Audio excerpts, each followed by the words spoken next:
Hello everyone, welcome to my fifth blog.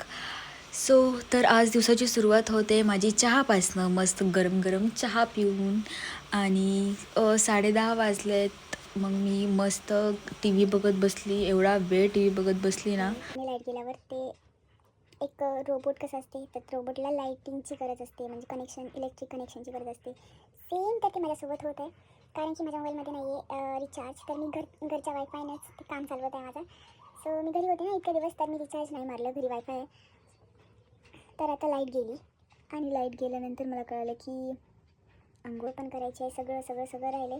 आणि आता 1 वाजता आहेत आणि माझी अंघोळ पण नाही झालेली आणि मोबाईल पण नाही बघू शकत मी. सकाळपासून मोबाईल बघत बसली होती मस्त. सो आता ते पण होणार नाही आहे. काय करू मी तर ब्रेकफास्ट माझा 3 वाजता होता, लिटरली 3 वाजता. आणि मग मी डाळिंब खाल्लं. काहीच तर मी आज कॉलेजला गेली नव्हती, कारण की माझी मम्मीने म्हणली की नको जाऊ. सो त्यामुळे कॉलेजमध्ये पण कोणी येत नव्हतं, त्याच्यामुळं मी आज कॉलेज नाही गेलं. खूप जास्त कंटाळा आलेला आहे. रील्स स्क्रॉल करून करून करून करून करून करून माझे बोट असे थकून चालले आहेत. किती करणार आहे? आणि दररोजचं माझा स्क्रीन टाईम किती असेल? 12 आवर, 13 आवर, 14 आवर असे आवर्स आहेत माझे फक्त स्क्रॉलिंगचे. कमी केलं पाहिजे, आता होईलच कमी, कारण की कॉलेज चालू होतं आहे. आणि इव्हनिंगमध्ये मी चहा बनवला होता माझ्यासाठी. जेव्हापासून सुट्ट्या लागल्या तेव्हापासून जरा संस्कारी टाईप मी थोडीशी बनलेली आहे.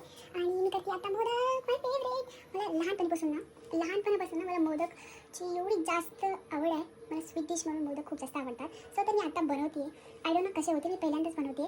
सो तर आपण रेसिपी स्टार्ट करूया. तर फर्स्ट ऑफ ऑल मी खोबऱ्याचा खीस करून घेतला आहे आणि गुळाचा पण खीस केला आहे. सो ते आपण मिक्स करूयात. So let's go. तर गुळाला थोडंसं थिन करून मग त्याच्यामध्ये खोबरखीस टाकून ते मिक्स करून घ्यायचं दोन्हीला पण. आणि मग ना इथं मी पाणी जरा बॉईल करून त्यामध्ये जरा तांदळाचं पीठ टाकायचं आणि त्याला जे काही गाठी गाठी होतात त्याला जरा स्टर करून घ्यायचं आणि 2-3 मिनटासाठी ठेवायचं थंड होण्यासाठी. आणि मग मोदकाचा आकार देत त्याच्यामध्ये ते सारण, गुळाचं आणि खोबरचं सारण टाकून त्याला मोदकाचा शेप द्यायचा आपल्या हाताने. आणि असेच जेव्हा पहिला दुसरा मोदक बनवले तेव्हा मी अजिबात मला जमलं नाही. मग जेव्हा मी असं करत करत गेले, म्हणजे 2-3 मोदक तर खराबच झाले. मग नंतर थोडा शेप येऊ लागला, मग चांगले झाले. आणि हे बघू शकता मी बनवलेले मोदक तेवढे फार जमलेले नाहीत, पण बरे झालेत. का वेळ केला ना बनवण्यामध्ये मोदक, पुष्कळ 2 तास तरी नक्कीच जातात मोदक बनवण्यामध्ये. आणि खरंच खूप टेस्टी झाले. तर तुम्ही पण नक्की घरी ट्राय करून बघा. ओके गाईस, तर भेटूयात आपण नेक्स्ट ब्लॉगमध्ये. Thank you so much for watching.